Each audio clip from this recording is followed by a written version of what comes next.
Hello, everyone. Can I ask you to take your seat?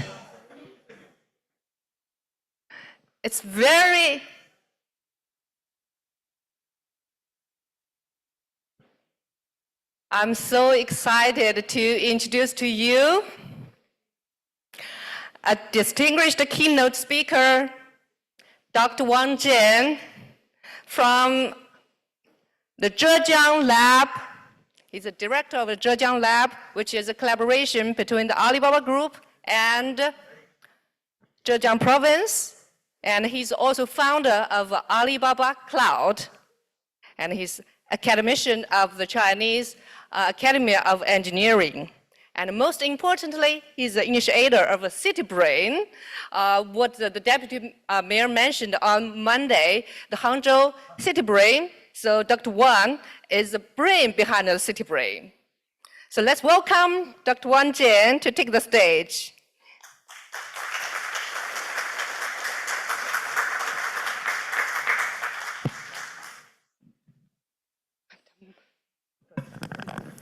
Good afternoon. It's my great honor to be here.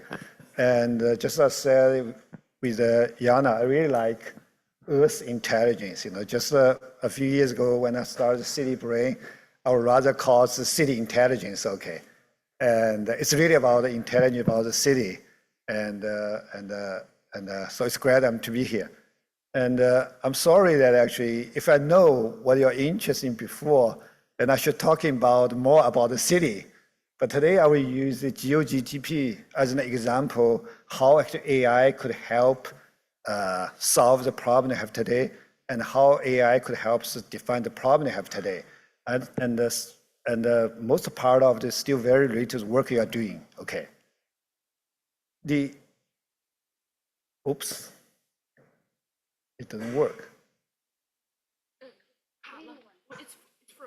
Yeah, I hit the, okay, I'm sorry. Oh, here it works, okay. Yeah, first of all, I have to, talking about what is AI.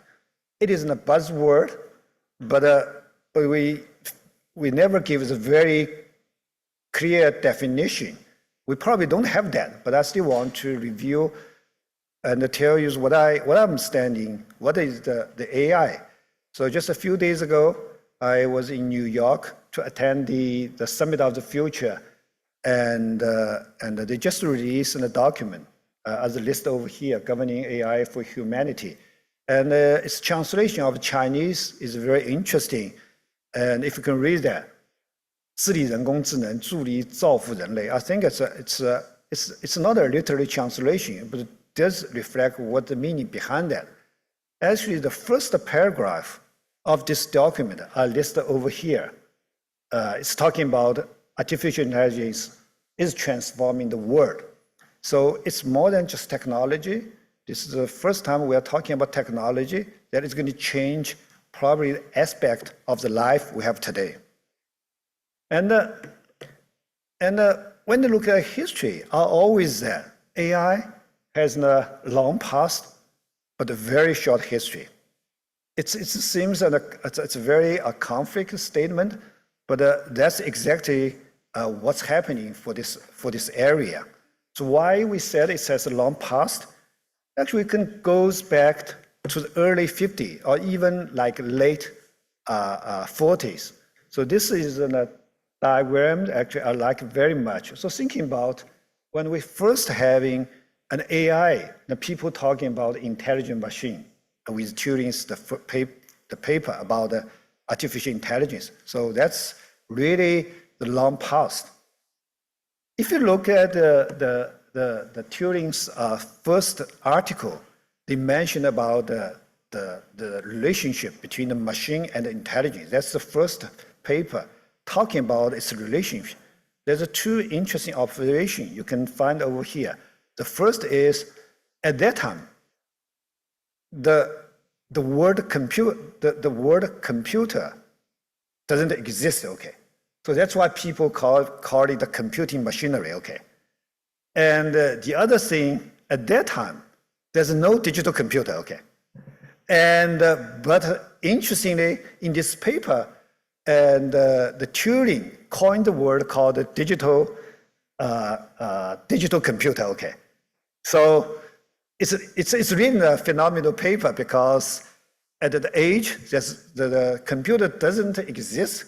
At that age, an analog computer is still the dominant, and Turing coined the word called the digital computer. Okay, this is phenomenal. But even more interesting is, I should let you know, I have a psychology background. I was a psychologist before, and the paper was published in the Journal of Psychology and Philosophy. It's very interesting. But anyway, at that time, there's no such discipline called the computer science. No computer science department was established around the early 60s in the US, okay. And so this is why it caused a long past. And people know that actually the word artificial intelligence was coined in the conference in the late 50s, okay, in the Dartmouth. And there actually the reason they want to have this conference in Dartmouth because they didn't want Wiener, actually a big name at that time. He coined the word called cybernetics. So they didn't want Wiener getting involved in this conference. Otherwise, there was no such a word called artificial intelligence. We called it cybernetics, okay. So if you look at the Google search, actually the frequency of cybernetics versus the frequency of artificial intelligence is basically who is the dominant this area, okay. And the person I highlight over here, the Herbert Simon, actually, I first know this area, given exposure and pretty broad overview is by Herbert Simon, because when I was a university student here in Hangzhou, that's what I still remember, I'm third year as a university student, Herbert Simon came to my department. I gave a lecture, actually the whole week's lecture in my department talking about AI. So that was the early 80s. I'm sorry to tell you my age, but anyway.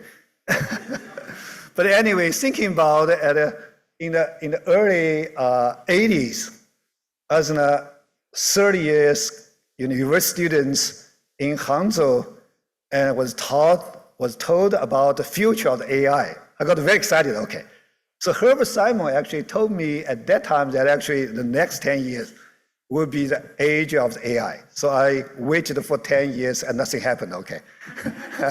Nothing happened. And again, today we are talking about the next 10 years will be the age of AI. I hope something is going to happen. Okay, that was my thing. But anyway, that was what I told. It's a long past, okay. But if you look at the history, actually it starts from the 2017, the 2017, okay. And when actually people in Google publish a paper that actually talking about the transformer. And so with this as a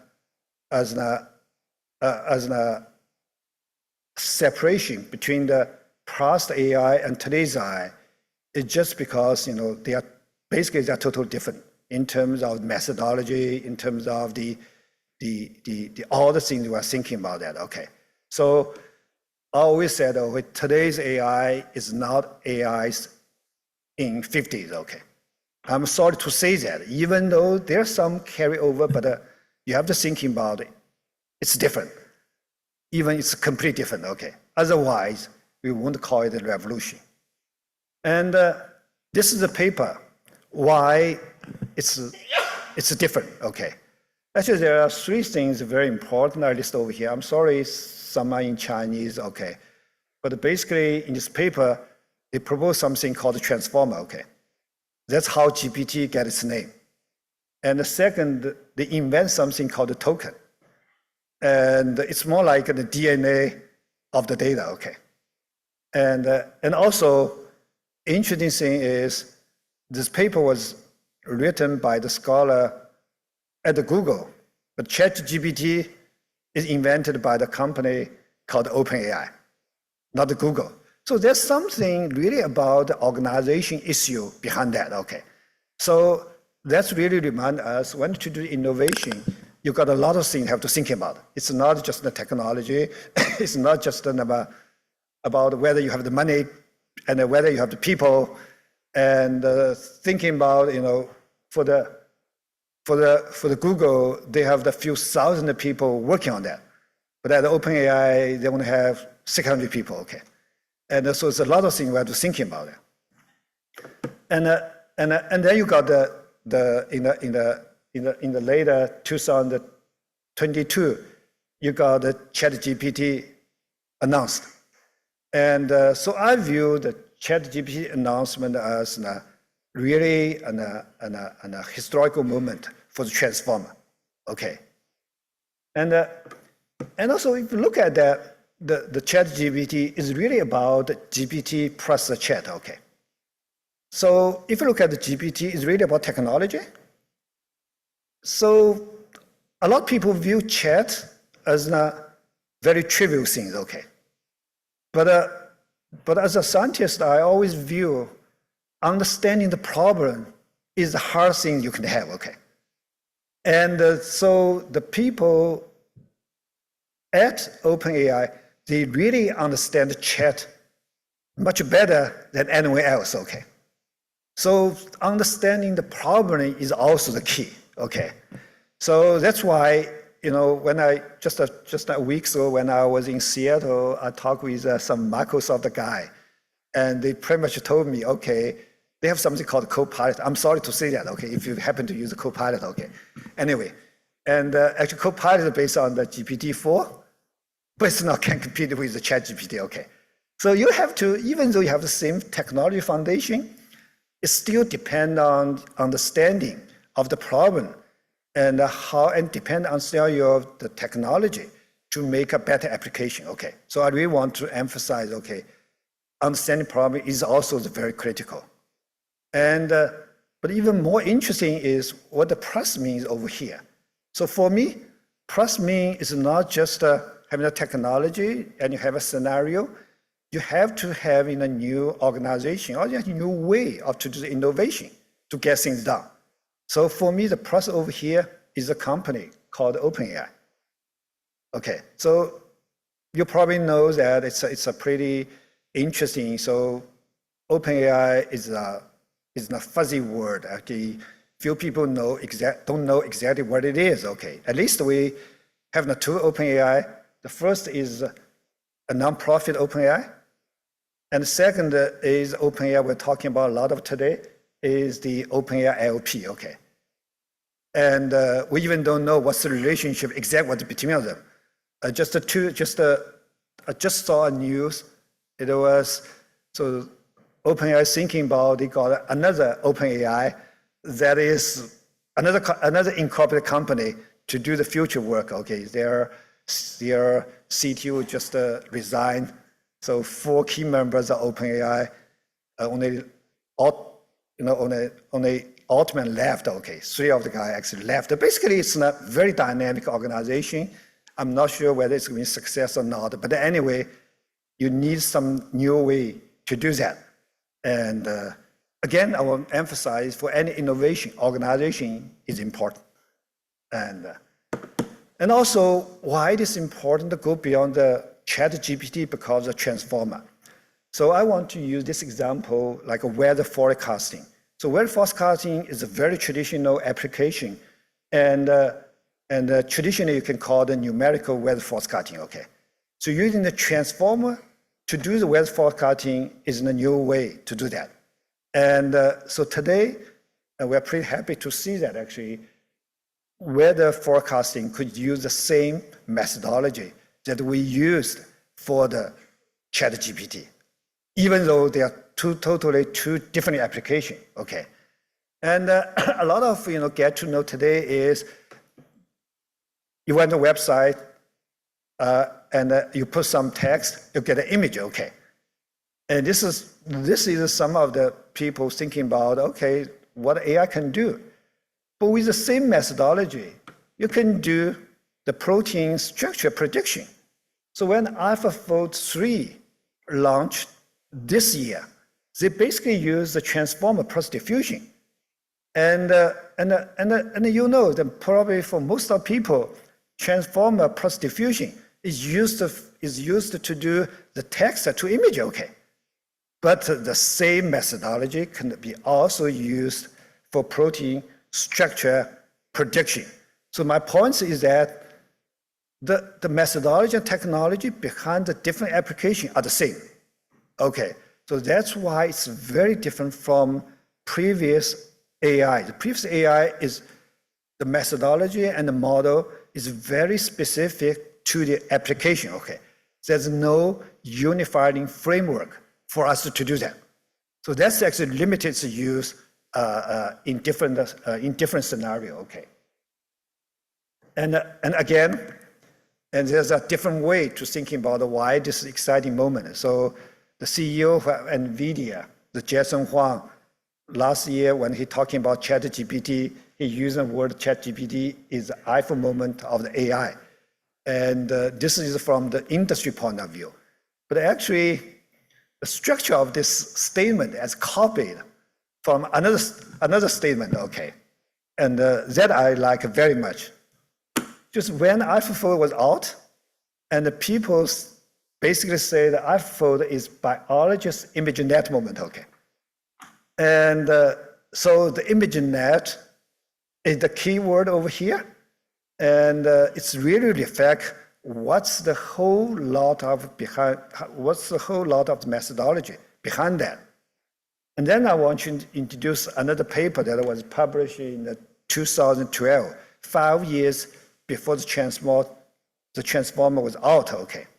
And this paper actually written by 3 people, and Jeff Hinton, the last author, actually is one of the guy really founding the theoretical framework for the deep learning, okay, Jeff Hinton. He's a professor in the University of Toronto. And so really the key thing, I'm sorry, the key takeaway for this paper is the 3 things. The first is ImageNet. So ImageNet is the data, but it's more than data. I would say it's organized data. So when your data was organized around your problem, and it's different data, okay. And the second thing is about the algorithm, or you call the model.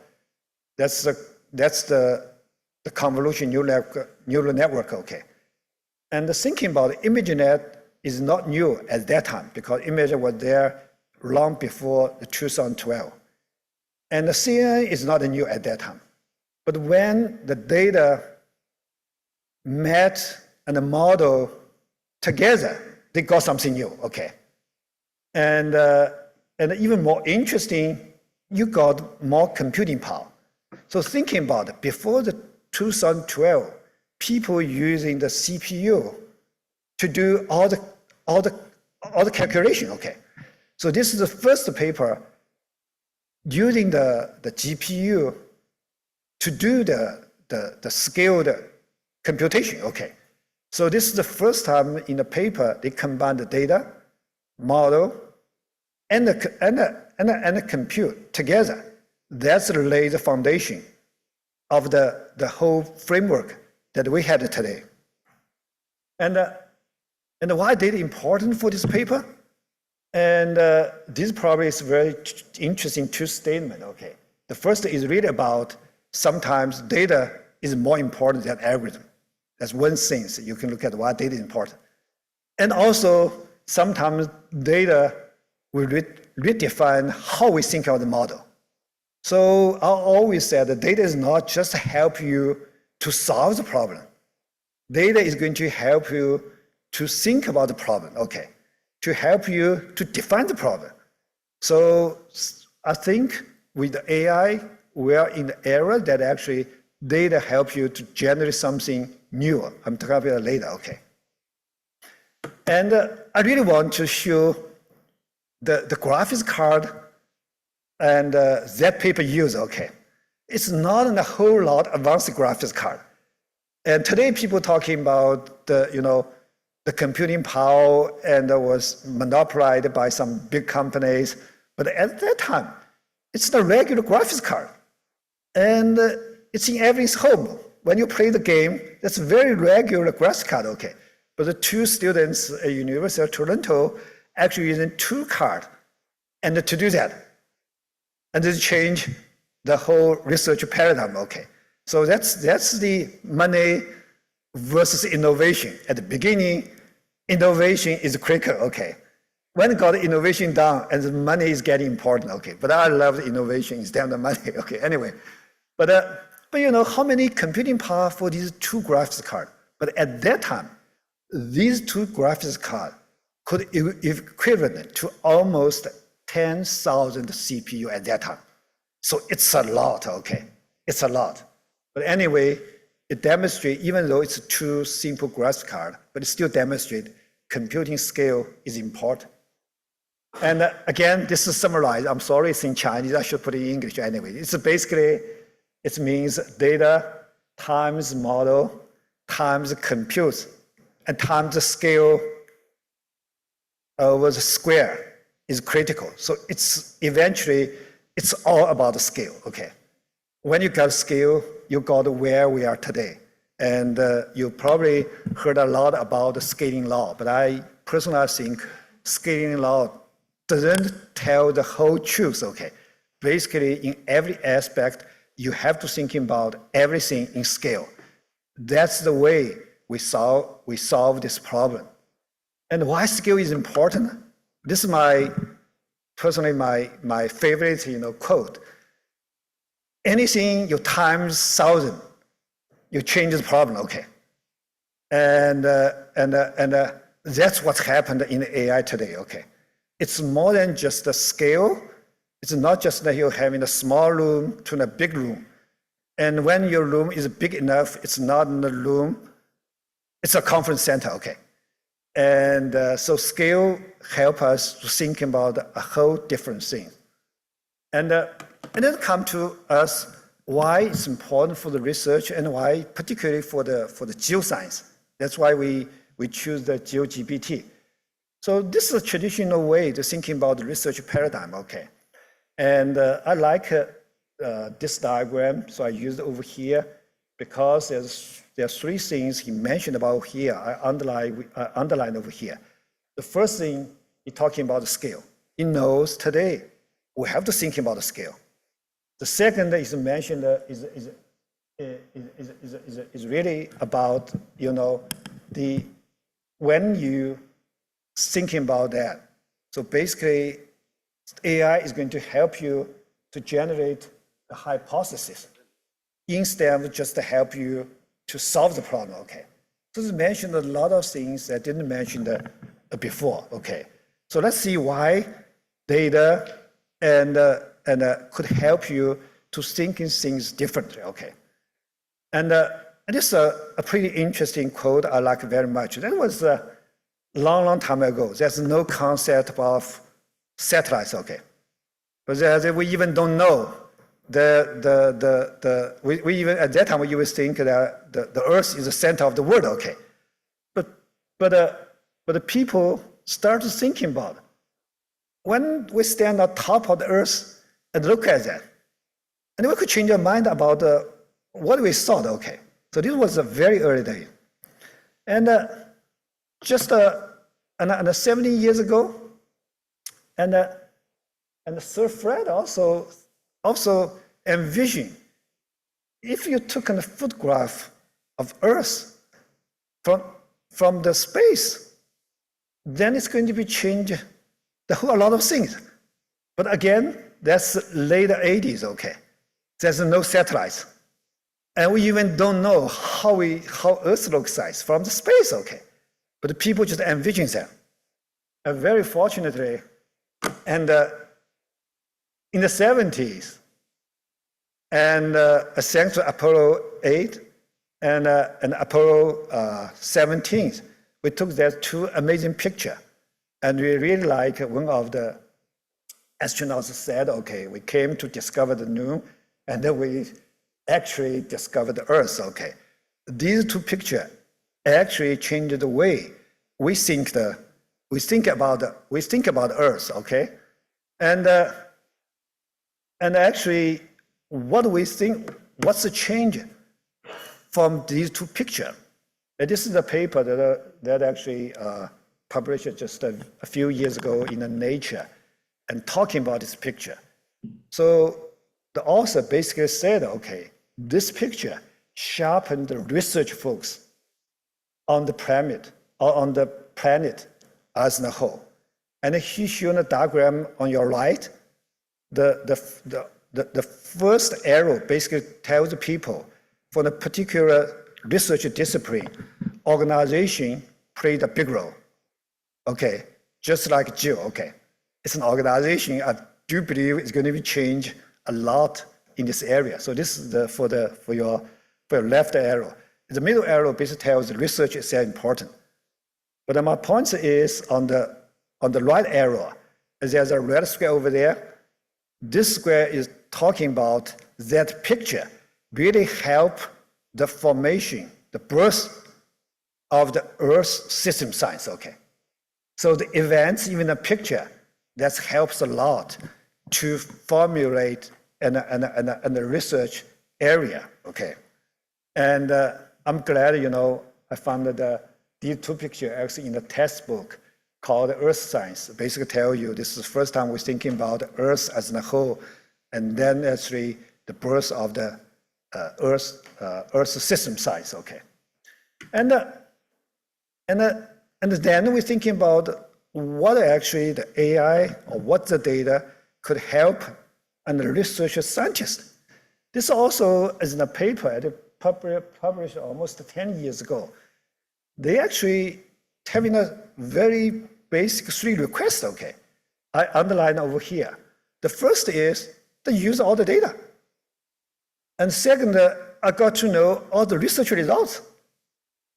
And the third, having an infrastructure to do the research. That's a very basic request, okay? And this is why we got to start thinking about the GeoGPT. It's basically to help the people how to use the data and how to do the discipline research with all the knowledge we have around the research paper, okay? And finally, providing the infrastructure to do that, okay? That's really the 3 basic underlying behind the GeoGPT, okay? Anyway, the first I'm talking about data. And it's interesting when you look at the data. This is a diagram I like very much when actually Michael, they first put together this Deep Time Digital Earth project. So they actually make the difference between what I called head data and long tail data. So I would say when talking about head data is basically a big organization, a big company owns huge chunk of the data, okay, in one place, okay. The set data might be in this category. But at the same time, the research scientist has its own data center, okay. We call it long data. Only a very small amount of data, but it's very critical.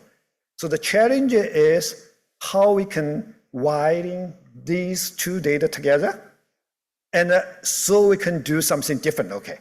So today, whether, if in a big organization, you can access to the big chunk data, you're just working on the head data. If you're a single research scientist, you don't have access to huge data, you're just working on a very small amount of data, what's called the long tail data, okay. So one of the mission for the GeoGPT is how we can widen long tail data and with the head data together, so we can do some research data very different. So this is one thing. So we're working on that, okay. And I hope that we can work with the Geo to well see that we could actually open this head data to the individual research scientist. And also the publication is more complete than what we thought, okay. And when I see this number, it's actually amazing number because this is data from the National Science Foundation. And basically, you can see at least 3 to 4 million new papers published every year. So it's really hard for a single research scientist to get to know what's happening in the research community, okay, with that scale. And this number, even from a different data source, this number even more astonishing, okay. And And then the new way, we must find a new way for the people to really know what's happening even within the research community. The GPT want to help with that, okay. And the one thing that actually the GPT could do is help people to read the paper and not in his or her area. So really get some idea what's happening around the research organization. And also there's a difference in between the different research area. And I'm not sure the interesting, geo and ocean is only account like less than 3% of all the papers, okay. And so it's still, it still should rethinking about what's happening in the research community. That's what the one of the goal of that. I'm not saying we solve the problem, but I'm saying that actually it is a problem that today's technology may help to solve. Okay, and certainly this is not a new problem. And even a few years ago, the Nature and Science, frequently talking about how much paper we publish and what's the challenges that we have. So it's just time to use the technology to really think about what we can do, provide something for the research scientists. And again, this is a paragraph I quoted from the document I mentioned before. It's really about infrastructure, okay. And as I said, okay, we about data, about the research, and the third is really about the infrastructure. Again, people depend on cloud computing to do that. But even with the today's cloud computing, we can still see some big barriers in terms of to do that. So computing infrastructure is very, very important.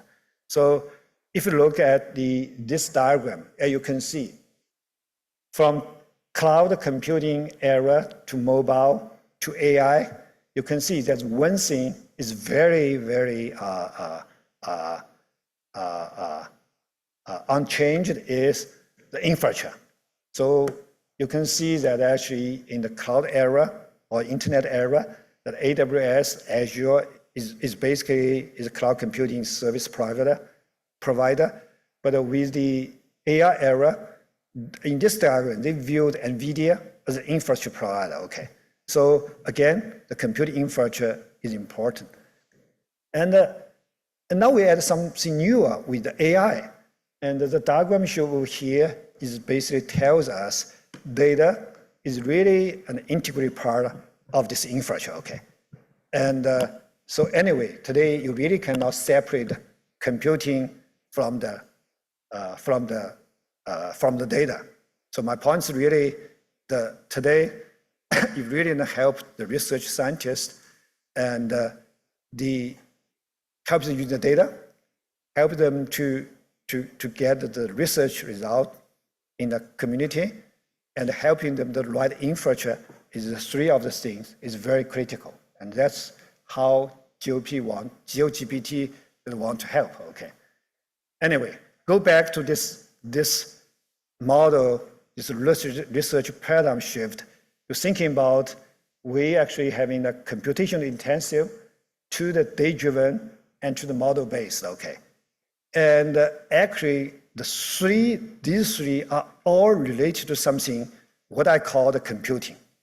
Okay, so data is about computing. Computation is about computing. And also, AI is about computing. So some of the people really sometimes say that, okay, computing is the AI, okay. That's a different way you're thinking about the AI. So if you combine all these three together, I would say that's actually the third paradigm that we are talking about. I would call the computing-driven paradigm. That's basically is a combination of the synergy of computational intensive, data-driven, and model-based. So it is a very, very exciting time is because it is the time we have the third paradigm because of a synergy of computational intensive plus data-driven and plus the model-based.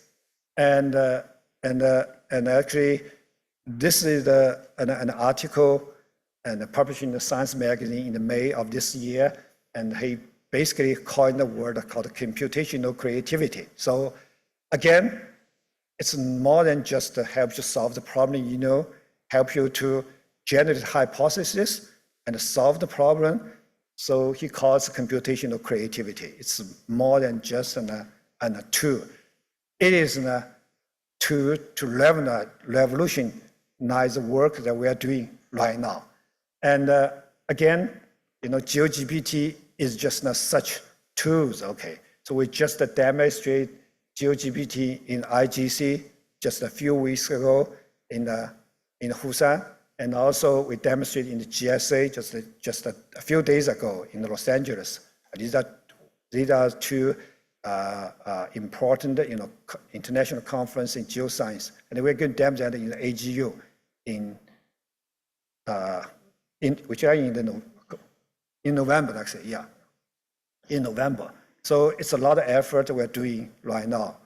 And finally, I will say, ChatGPT is a language model, but not all science things can be modeled with language model. So what we're trying to do is building a science foundation model. And I hope we can starting from the GeoGPT. So that's my presentation. Thank you very much for your time. Yeah.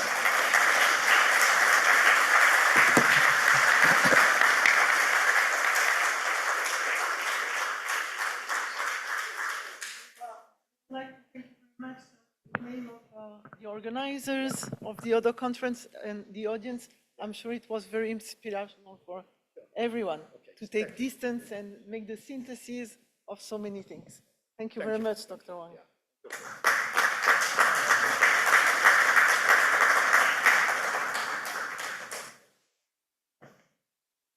So it's difficult to follow up after such a presentation. But we have an agenda and we have to come back to our agenda. So I would like to call Evangelos, I think, for the next session, Climate, Energy, and Urbanization. And please, the panel can come to the stage. Thank you. Thank you. Well, until our panelists take their seats, I would say indeed, Marie-Françoise, that the challenge to talk after Dr. Wang is very big. Though I will try to make some connections. First of all, I will have to tell you that I'm a Greek, so I am proud that you started from Socrates and you described the overview effect of the astronauts when observing the Earth, because it was then that they felt awe for the planet, and they felt that we have a duty as humanity to protect and preserve the planet. So coming gradually to our session, it's about climate, energy, and urbanization. So again, it's a pleasure to have a city brain with us and help us draw the line for our discussion. So some context quickly for our session now. We are going to be discussing about the data aspects of the climate, energy, urban nexus. We know that progress on the planet has been driven by increasing demand on energy, and the increasing demand comes where people live and where consumption takes place, but it is where also emissions are increasing, and this is the reason why we have climate change. And we have exposure of people, so the impacts are also there in the cities. But we also hope that many of the opportunities to resolve the problem also comes from the cities. So within this brief context, I would like to present you our speakers. I will do it one by one as they come to the podium and give us a presentation with examples of how Earth observation can really help us shed some light on this very complex nexus we are talking about. So the first one is my friend Lionel Menard from Mines Paris, and he will be concentrating on energy.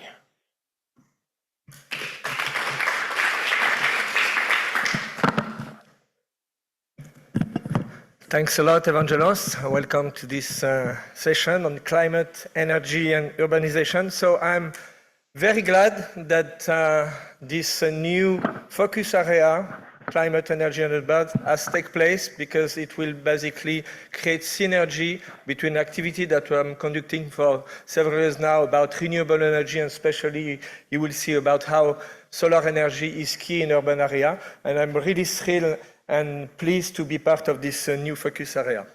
So, high-resolution dynamic solar cadastre in urban area. So, I will just introduce the context. You may all know that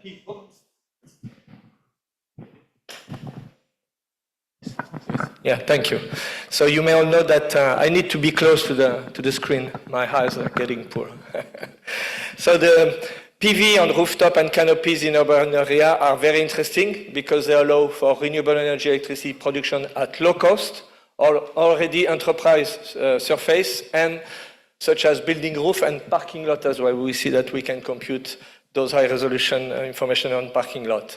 They are located close to the consumption point. They have as well, and related to climate, some positive impact on urban heat island, and they operate, of course, without pollutant or greenhouse gases. So we have developed, in the framework of a project funded by European Commission E-Shape, an application called SAF, Solar Assessment Forecasting, and we have released it in the form of as-a-service platform. So it is based on cloud computing. It is accessible on demand, on the fly. It is scalable. We can basically extend it all over the world. And it is input agnostic, as we are basically able to cope with many of input data, such as digital surface model, high resolution model. So basically what it does, it is downscaling solar irradiation coming from European Copernicus Atmosphere Monitoring Service based on the use of a web processing service, which is deployed currently on the Wikio cloud, on the DIAS, as well on Amazon. And basically, it downscales this information at high resolution, taking into account the shadowing effect that may come from digital surface model at 20 centimeter or below meter resolution, and digital elevation model for taking into account the cloud effect on such building. So in the animation that you can see here, it's an example which is useful for urban planner in city, for setting and sizing PV system, and it's a 50 centimeter resolution at 5-minute time span, where you see basically on the little dot green on the right side the effect of the solar radiation, which is impacting by the shadowing effect. So you see on the superstructure, and here you will see the cloud basically which is passing over the day. So this is very, very precise and high resolution information, very suited for urban planner. But as well, we have drill in this project some other use case which is oriented for business as well. PV self-consumption, which are suited for community who want to basically mutualize the installation of PV system.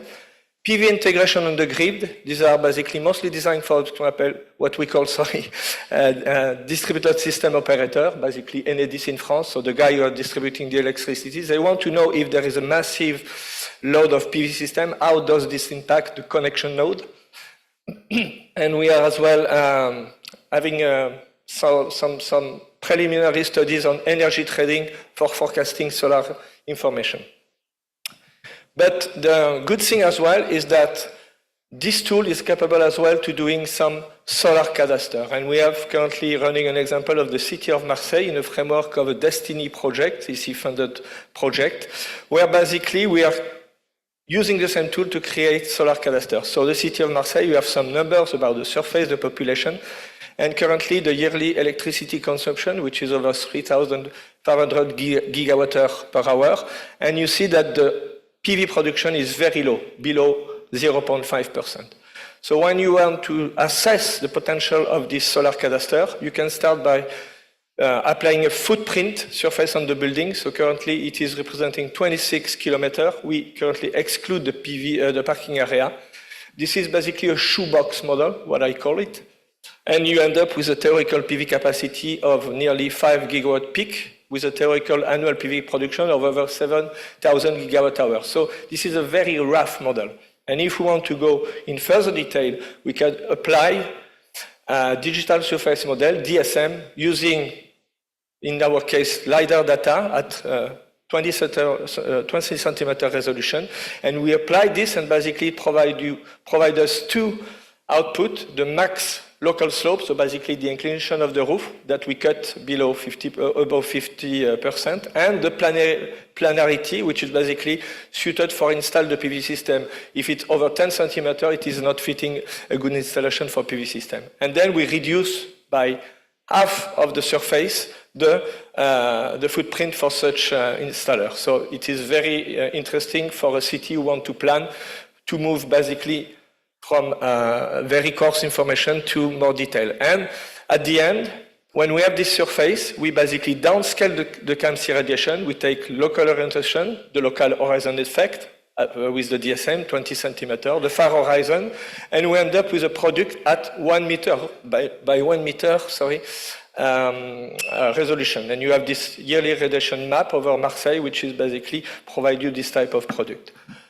So we move, as I say, from theoretical PV capacity and theoretical yearly PV output from the coarse estimation, the red dot, to the blue one, which is more suited for planners to take decision.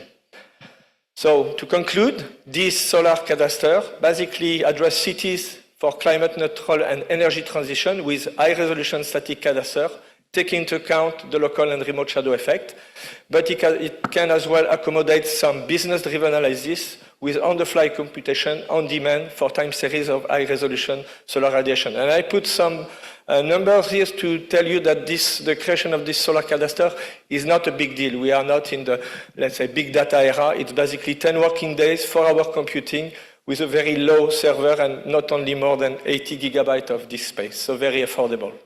I thank you for your attention. Thank you. Thank you, Lionel. Very important work, which actually needs also information and very high resolution at the city level and a lot of layers in order to take a decision. And for this, I call up on the podium the next speaker, Daniele Elrich from JRC and Human Planet Initiative, to unfold in front of us some of their deliverables. Thank you. Hello, everybody. Thank you very much for inviting me. So I'm Daniele Elrich, part of the European Commission Joint Research Center, and this work is within the context of the Human Planet Initiative of GEOM. Some of you have seen these maps before, but I need to show them again. And so what you see on this map, there are 4 maps actually. The first one is a built-up, global built-up. That is where we live and work. And the second one is a population density map. So why global data sets? First is because you cannot have Earth intelligence if you don't have global data sets. And you cannot have early warnings for all if you don't have global data sets. In fact, I would like to ask you, of the second map, the population density map, how many people on that map you think have benefit from early warnings at this moment? I would like to have an answer after this presentation.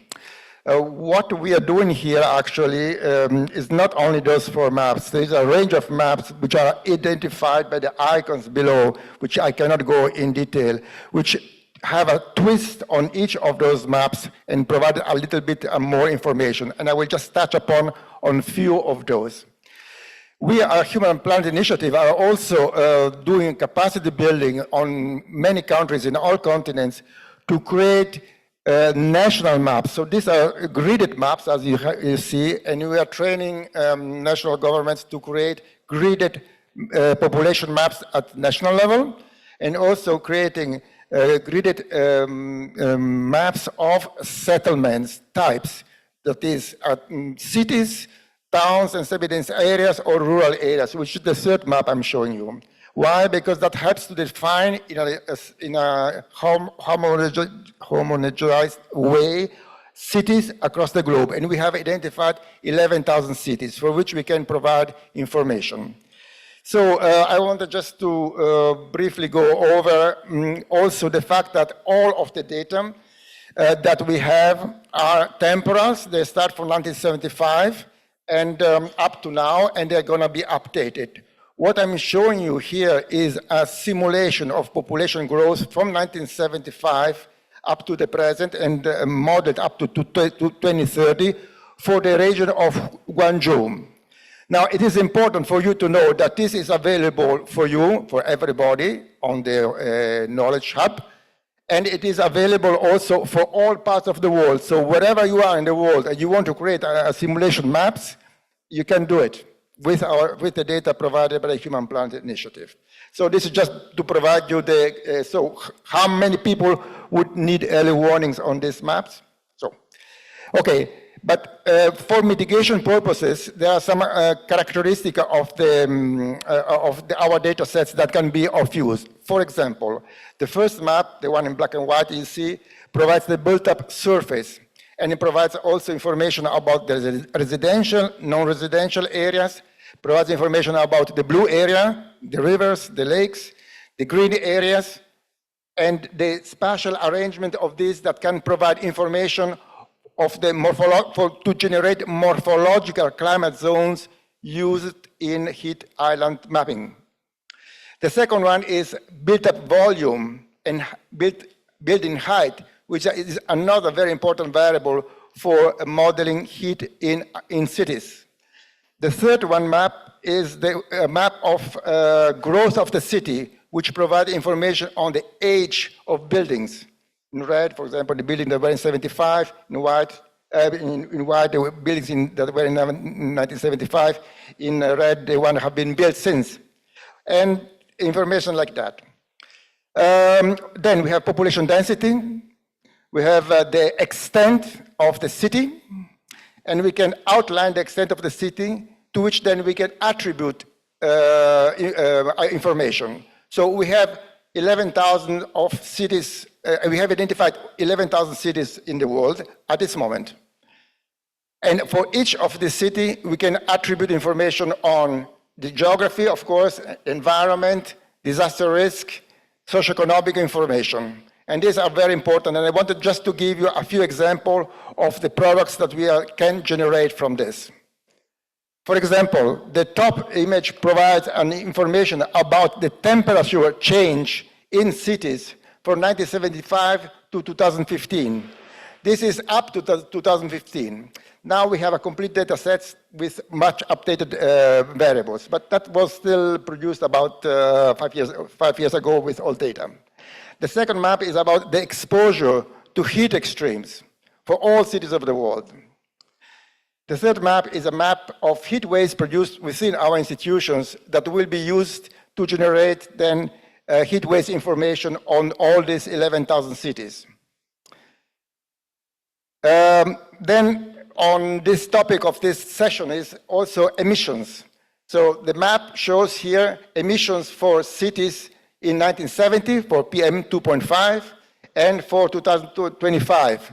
And that we can recreate for many gases, CO2, all sulfur, etc.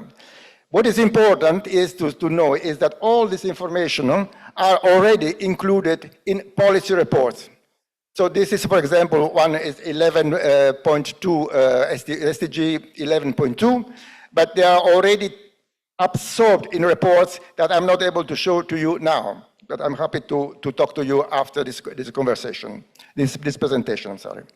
The most important thing is that we are producing and releasing at the World Urban Forum in November, end of November in Cairo, a new urban center database with improved variables, including vulnerability profiles of cities that will be very, very relevant for the work, I think, of this session. We are also producing a Human Planet Atlas for disseminated information to a general public, for which there is a QR code there for that provides the launch event.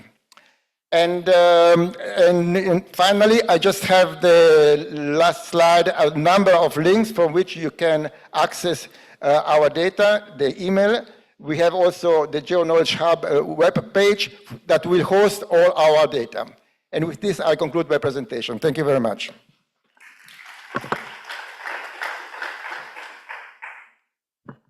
Thank you, Daniele, for this overview of global data sets that we can have at our disposal. So when watching the night lights in a city, you can probably check where you can go and entertain yourself, but you can also have information about other socioeconomic aspects of the city life. So Professor Seeley from Yuhan University will give us information about his work on night lights. Okay, thank you.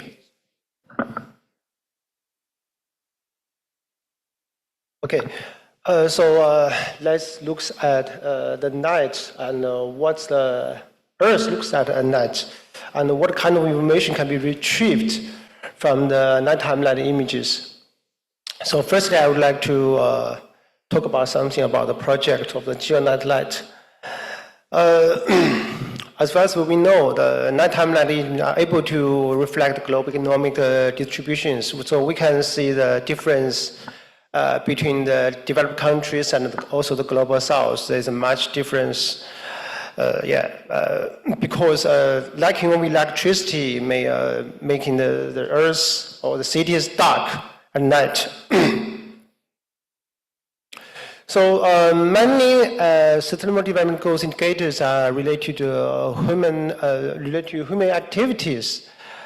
And the socioeconomic developments which can be evaluated or monitored by the nighttime light data.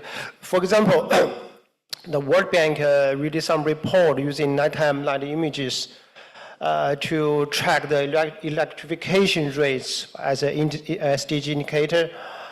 And also the Nobel Prize winner, Professor William Nordhaus, published several papers on using nighttime light to track the global economic growth, also an important SDG indicator. And also for me, we are collaborating with different NGOs. We are looking at what's happening in Syria by using nighttime lights, and also see that the darkness shows that severe humanitarian disaster happening in Syria, and this correlate to the peace and justice as SDG 11. So we estimate that more than 20 SDG indexes can be evaluated or correlated by the nighttime light. So our project, the full name is Nighttime Light Remote Sensing for Sustainable Development Goals, abbreviated as GeoNight Light, is designed to evaluate the SDG intact with nighttime light image and other data combined. So we will show some implementation progress. Firstly, we has produced some hardware products. In 2022, Wuhan University, our team have launched a Qimingxin satellite, which can be used for nighttime imaging. So the resolution is about 20 meters on the ground. So this was also shared to the international community and scholars. Also, fortunately, the day before yesterday, Wuhan University has developed a new satellite we call the People's Health satellite, which is aimed to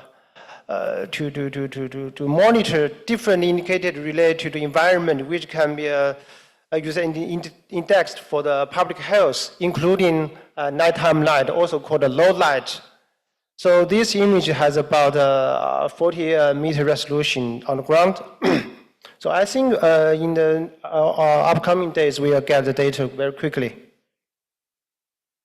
So this is one of our products released by our research group.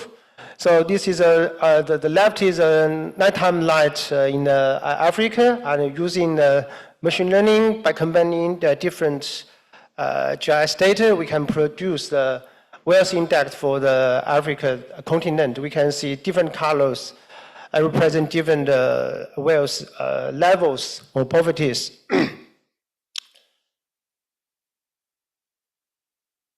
Also, we also provide some emergency service to United Nations. Quickly after the Syria earthquake, our team was tasking the Chinese satellite and as well as NASA's product for nighttime imaging. So we can get the data very quickly on the geo framework for calibrations. Okay, this is one image released very quickly after the disasters. We can see from the NASA product that the night alarm in different cities has dramatically decreased after the Turkey earthquake. That means electricity has been powered off at that time. And also using Chinese satellite images from the SDG sat and as well as Yangwang #1, which is a commercial satellite, we can see what's happening in Adıyaman, which is severely damaged cities in Turkey, in the center of Turkey. Yeah, we are reading some reports, all cite our geo as credit.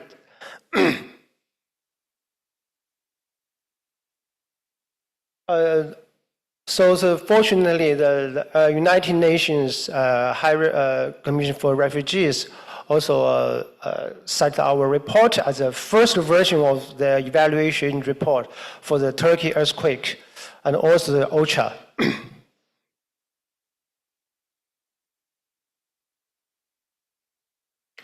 Another example of using our data for humanitarian emergency mapping is what's happening in the Sudan crisis. So quickly after the Sudan crisis, ICRC, International Committee of Red Cross, request our products because they will evacuate the staff and the aid workers from the capital. So we use our data set to map which regions have been turned off of lights. So this region maybe occurs very severe compact. So these maps was used for the aid workers, and finally they evacuated the staffs very safely. So totally we have activated about 10 events by users for Geo9 Light. So like Morocco earthquake, Sudan crisis, and also the recent conflict in the Gaza Strip. Yeah, this is our students as engaged in Geo. He worked in as an intern in the UNOSAT, and which is the same building as the Geo. So for these kind of collaborations, we can make the different entities very close on the Geo framework. And also we provide some capacity development courses to more than 170 trainees from different Geo member countries. We also build our website for sharing the knowledge like poverty mapping, electrification mapping, and some emergency mapping tasks to show the cases of our applications. We have a journal that has supported many international organizations as users like OCHA, UNHCR, United Nations Human Rights, and MONUSCO, which is UN peacekeepers in the Democratic Republic of Congo, WHO, JIDA, ICRC, CARE, and also the final is United Nations Operations and Crisis Center, which is directly serves the Secretary General of the United Nations. So we have, our work has also widely reported by the international media, including Chinese and also the Washington Post. Washington Post is for the Gaza Strip mapping. Okay, so finally we'll introduce our what to do next. We will launch more than 20 satellites for nighttime imaging at about 20-meter resolution, which is a part of Eastern Smart Eyes constellation with Professor Li Dereng as a PI. The day before yesterday, we have launched one, and also we are adding light pollution monitoring to our Geo9 Light program, and also we need more developing countries as members to join our Geo9 to advance the Sustainable Development Goals. Okay, thank you for your attention. We thank you. It has always been interesting to see how night lights can be used as a proxy for development or for impact in an indirect way. So let's get some distance now from the planet and let's see how we can observe the climate from space. And for this we have Frédéric Bretard from Space for Climate Observatory. Good afternoon.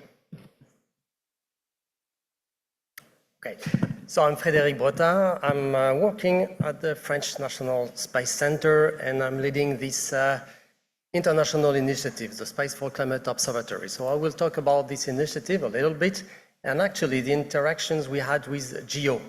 Actually, from the beginning, we had, of course, some discussions.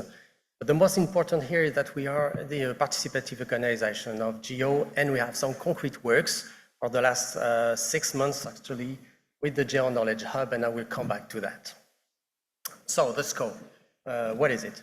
It is this international alliance. Actually, it was a kind of commitment from the space agencies, National Space Agency, to go towards climate challenges directly. So we located the scope between technology, applications, and users to fight climate change. So we have, everything has started in 2017 with the One Planet Summit Symposium that has been decided by the French president, so in 2017. And one of the commitments was to make a big alliance with Space Agency to look at directly not only the technology, but also the applications and what we could do with all this technology toward the application. So in a way, the remote sensing community, the geo community, was already doing many things, and now it was a global commitment from the Space Agency. So now, actually, we have a charter that has been written in 2022 with many founding members, and there are 48 signatories right now. 26 countries are represented by their agency as focal points, but we have also other institutes, and it's also open to private company.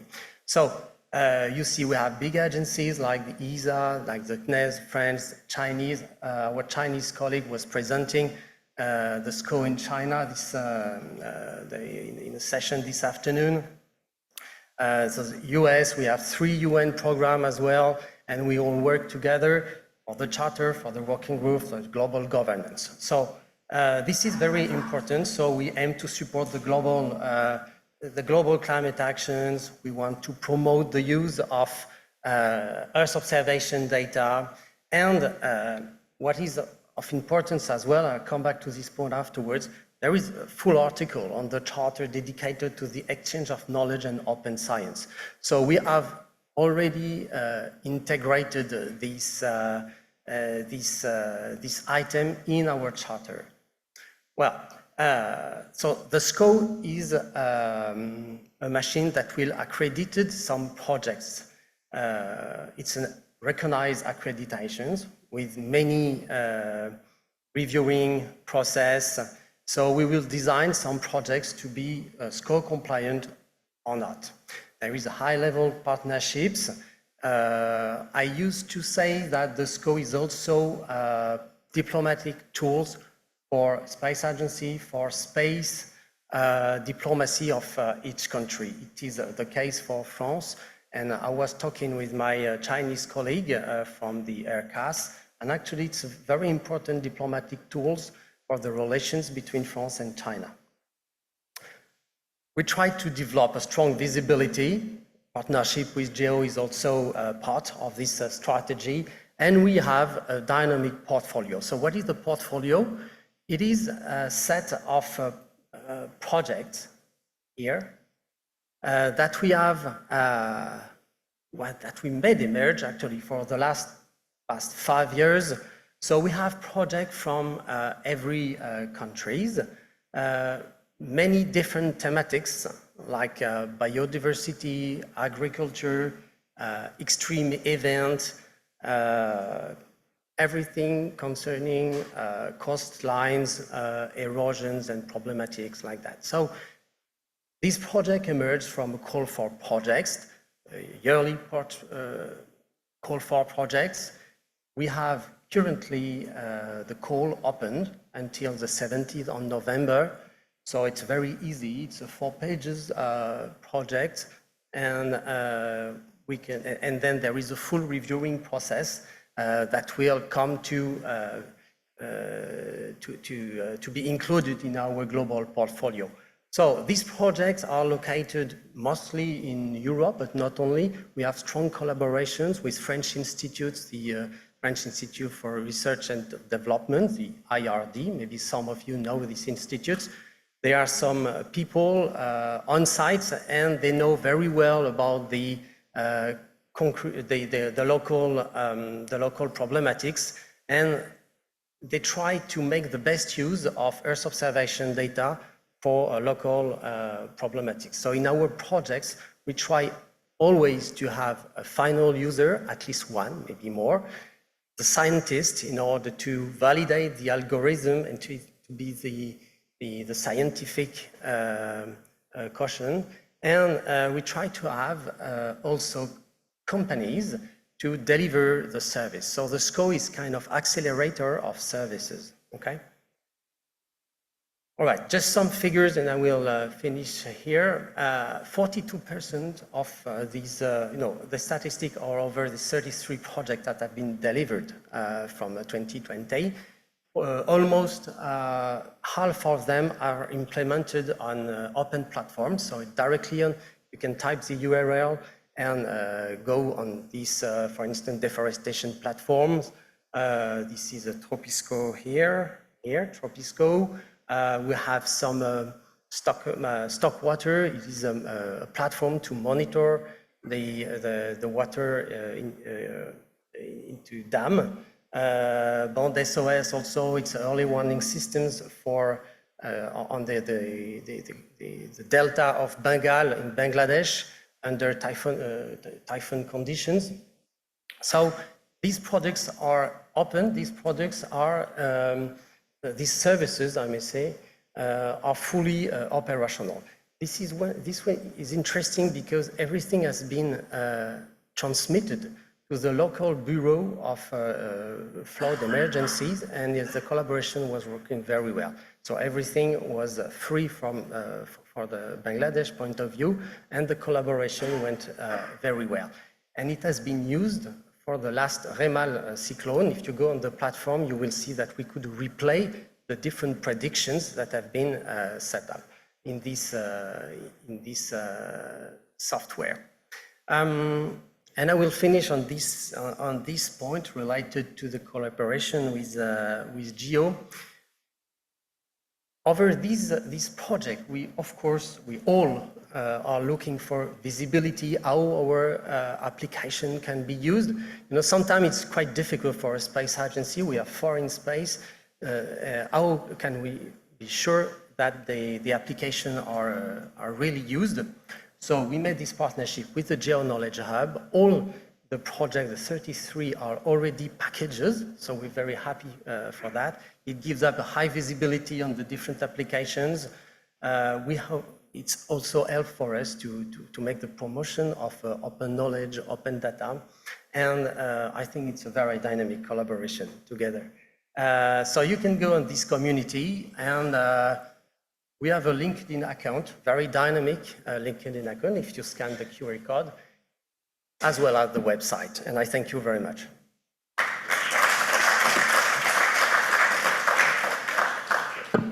Okay, thank you, Frederick. Well, a wide range of thematics covered. So apart from the common means for increasing the visibility from the program point perspective, it would be interesting also to see what are the different links with the activities that we are having over these thematics. That would be excellent. And for the sake of the discussion, probably we could also put an urban filter and see what applications we have dedicated for the urban domain. So the last presenter is Martin Clark from the GEO Secretariat, who is going to be talking about a global heat service that we are accelerating. Thanks, Evangelos. Afternoon, everyone. How's everyone doing? Still awake? Coffee break soon, I think. So I'll, oh no, sorry, I shouldn't promise that. Okay, all right, bear with me.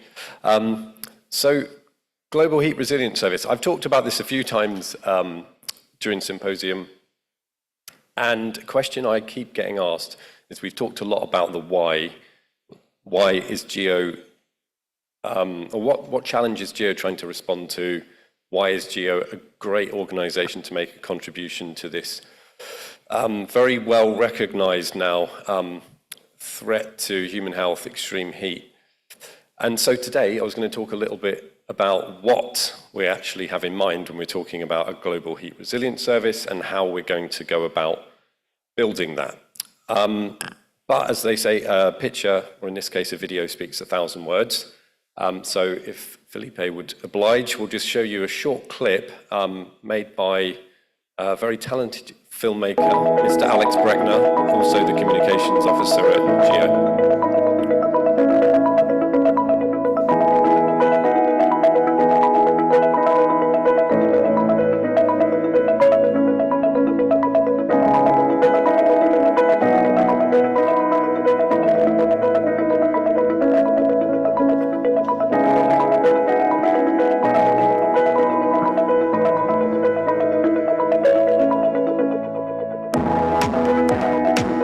So what we're trying to do is take a lot of existing data that's been derived from space, from satellites, combine it in new and interesting ways and map the risk from heat in the context of climate change and urbanization at a very local level so cities can understand how vulnerable they are to the effects of heat on human health.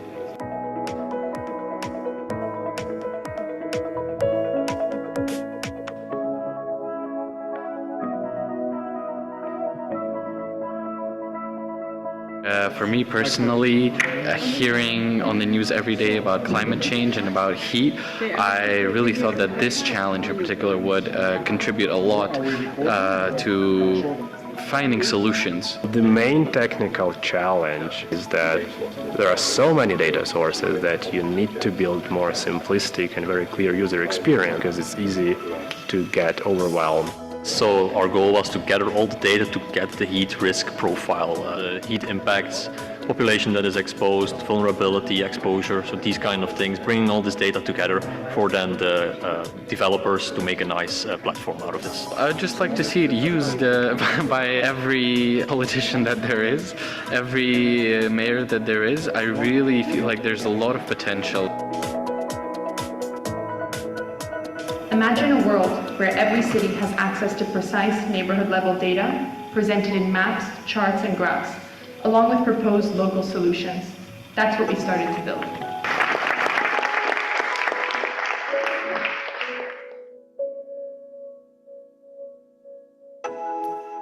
So that was it was a video from a hackathon that we were really pleased to partner with Isa, who ran a hackathon in Geneva on the topic of space and global health. And it was a fantastic experience for a couple of reasons. But most importantly, I think, is we got to actually realize and visualize the tool that we would like to build that responds to the needs of the users that we've been speaking to. The whole idea of how we are approaching the Global Heat Resilience Service, and I know this has been said a lot over the last few days, is putting users at the center of the design process. So the idea is that we want to very rapidly build a functional prototype and test that with users. That means those working in cities who actually have a responsibility for understanding heat risks and managing them. Whilst testing the tool, we'll make sure that we understand the functionality, the features that the tool should have, how all of this data comes together, how it could be visualized, so that it can be used in the sort of decision-making context to help make better and more evidence-informed decisions. And the idea then is, with the rapid prototyping, you can then iterate before you get anywhere near talking about scaling. So start small with a sort of manageable number of pilots and partner with the users. These were a whole bunch of people that were at the workshop that we convened to sort of map out those user needs. And it wasn't just users we were talking to. We were talking to people across the whole Earth observation value chain, if you like, including, I mean, from the policy space down to those providing data, those providing analytics and software. And we sort of left from this user needs workshop, if you like, with a very clear prompt, if you like, for what this tool needs to do. So it was twofold, really. One is cities need help, and this has come from the words from cities themselves. We need help explaining or making a case for heat. Like, what is the scale and nature of heat? Can we put some numbers, some facts, some figures behind that? The likely impacts that extreme heat will have if we take no action, because we need to get the attention of policymakers and start to divert resources, budget, to try and address these issues. The second and possibly more complex piece is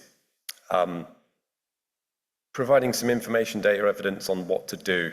What solutions do cities have at their disposal, from investing in green infrastructure to cool roofs to cool pathways and networks with drinking water fountains.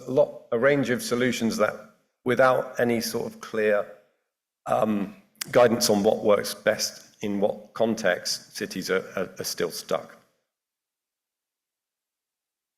Flowing from that understanding of what we want to try and build, we kind of mocked up a model for what the service should do and what kind of inputs it should have. And we've talked about a lot of these, some of the other speakers rather have explained that actually we have a lot of this stuff already. We have a lot of the data, we have a lot of the models, and the infrastructure that you need to put all of this together.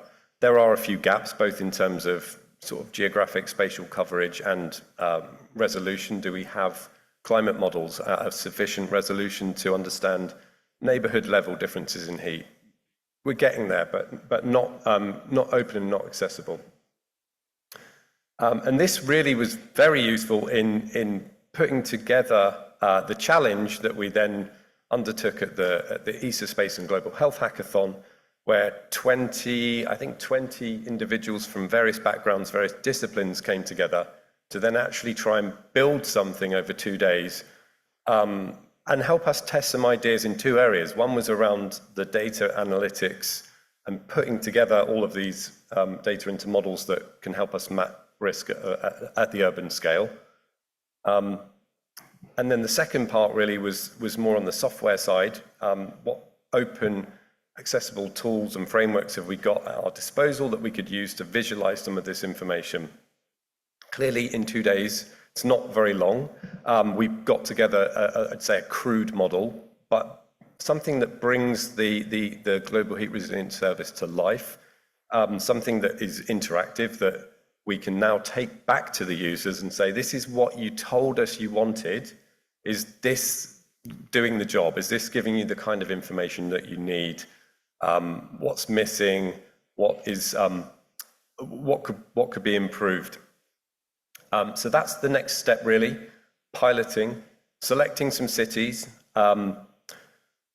doing three things on having selected the cities. One is going deeper into the methodology, the science behind how we map heat, making sure we've got trusted, authoritative methods for doing that. Developing the software, the prototype that brings together all the data, showing it to cities, refining that initial attempt and adding more features and functionality.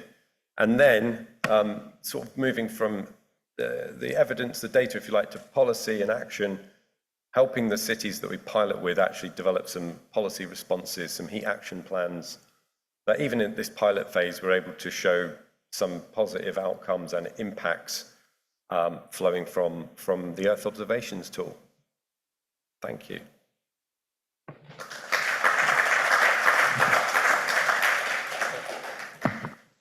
Thank you, Martin. Okay, it's time for discussion. So we were silently asked to absorb part of the delay that we had. So we are going to have a 5 minutes discussion, but after hard negotiation, we raised it up to 10 minutes. So let's keep it really to the point. I will not probably focus more on the challenges, which more or less we know. So probably we should start by, for example, talking about data and infrastructure. We are dealing with cities. So we have geo-infrastructure, but cities have their own platforms and infrastructure and way of treating data. And there are also other global solutions. So the question is, how can we make all those platforms and solutions talk to each other? And how should geo-infrastructure transform in this manner? So I would start with this. Please feel free to give your reflections. And we're also interested, we have actions either for the geo infrastructure or geo itself along these lines. Yes?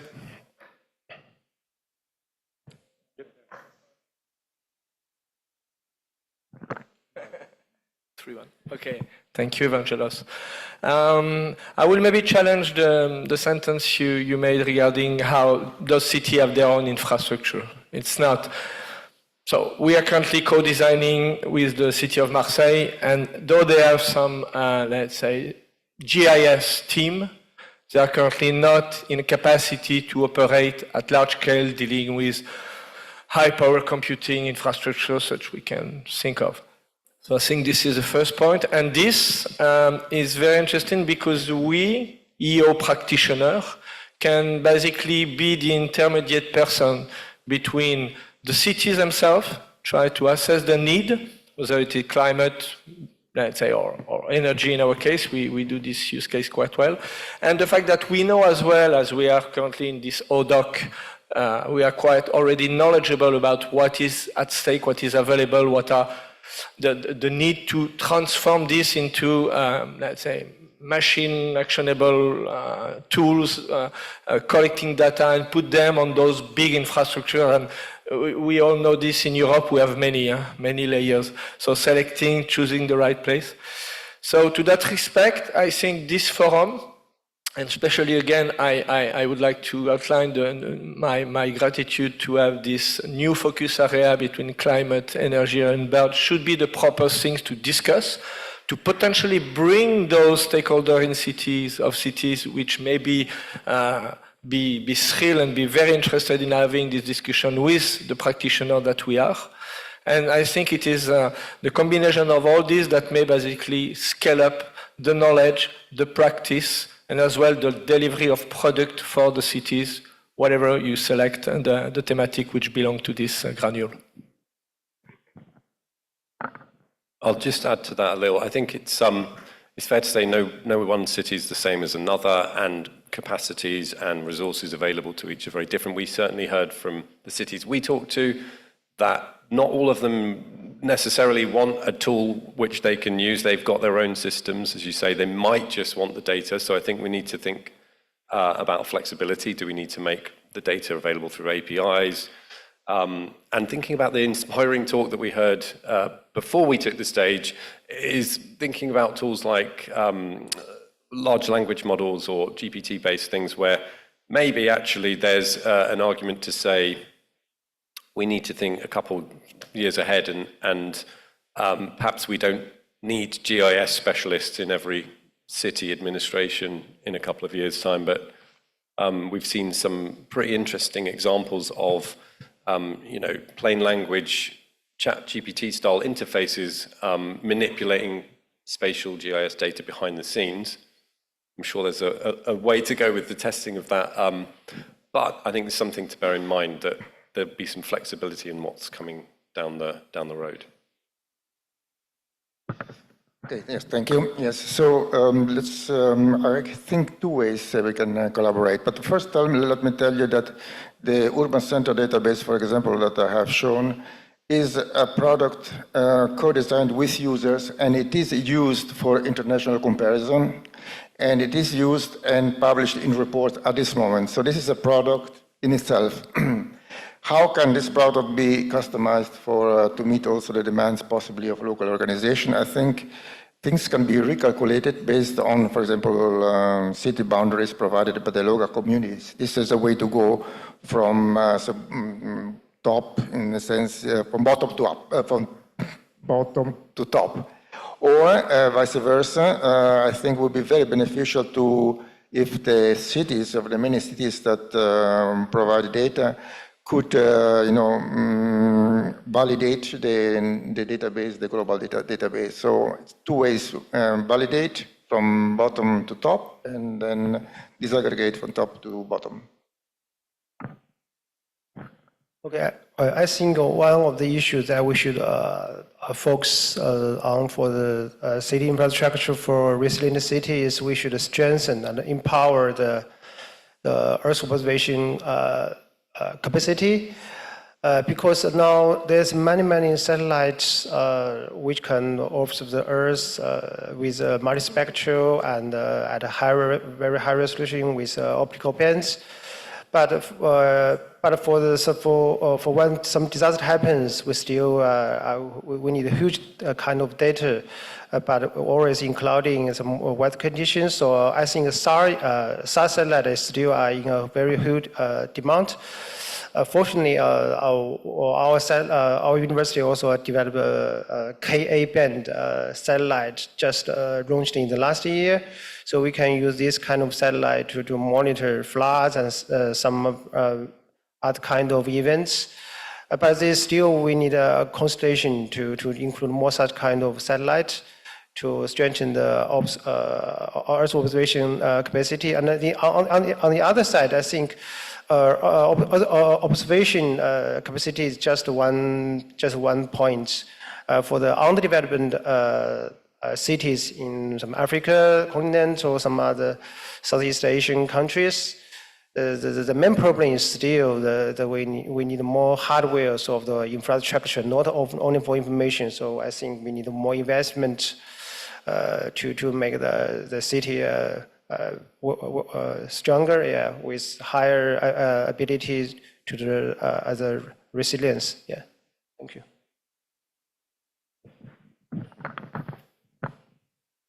One last point concerning the future data. We will launch in 2026 a new satellite, French-Indian, called Trishna. And it will deliver very precise data about the temperature. It's a thermal infrared data, and that will, I think, revolutionize the raw data we have from heat, urban islands, the water cycles, etc. Okay, thank you. So Martin said that we have to deliver, or in the future we will be delivering more plain languages along the way that we are going to be playing with the data, etc. However, in this complex nexus, we have core climatologists and science of the climate, we have urban developers, we have politicians, and we have engineers. So how can GEO really facilitate a common language between those people before we end up to the future that you envision? Any reflections on this?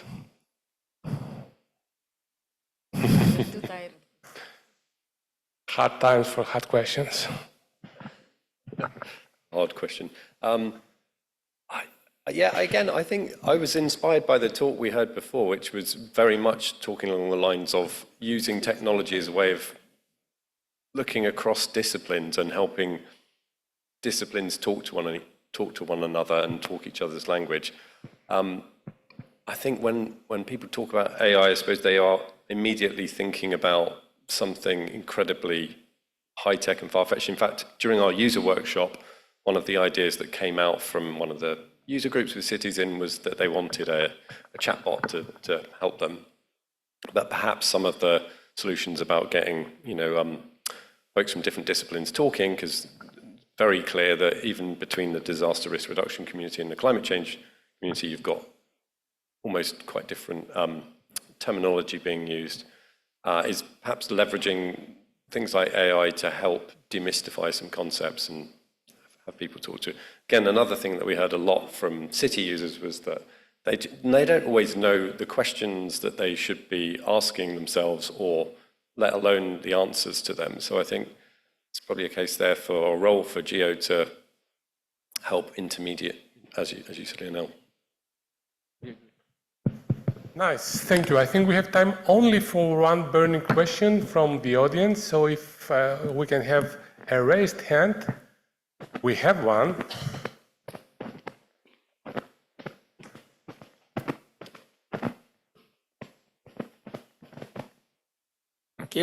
Thank you very much, and a very exciting presentations, and thank you very much. It's not a question, but two comments, and one is for the space agency, French space agency. I saw that you have a lot of partners, and it would be good if we could also have some partners from the African continent, as you are doing observation and space. So my suggestion is that can we work together and find a way of you could have partners, and so that we work together. The other one is on the energy. On the energy side, in rural Africa, a lot of deforestation is happening because of firewood. And that is leading to climate change, enhancing climate change. So as you do the energy, the solar panels for the cities, have you considered, or are you thinking, or can you be thinking on how we can support rural energies in those places so that they can have the energy and then they would not cut. And recently in Paris, they have the clean energy discussion where there are funding and so forth. So that clean energy could actually be derived from solar panels. So these are just suggestions. Thank you. We thank you. You want to make a comment? Actually, we are not talking about cities. We are always talking about human settlements in general, but Leonard.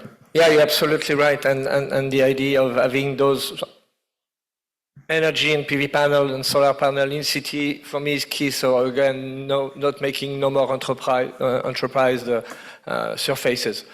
We are working as well, it's a topic which is developing now, is a canopy under basically field that basically serve both as potentially protecting and as well, let's say, providing energy. But we have to make sure that we are not creating a kind of, let's say, incentive for people to do solar electricity because it's pay more than the culture.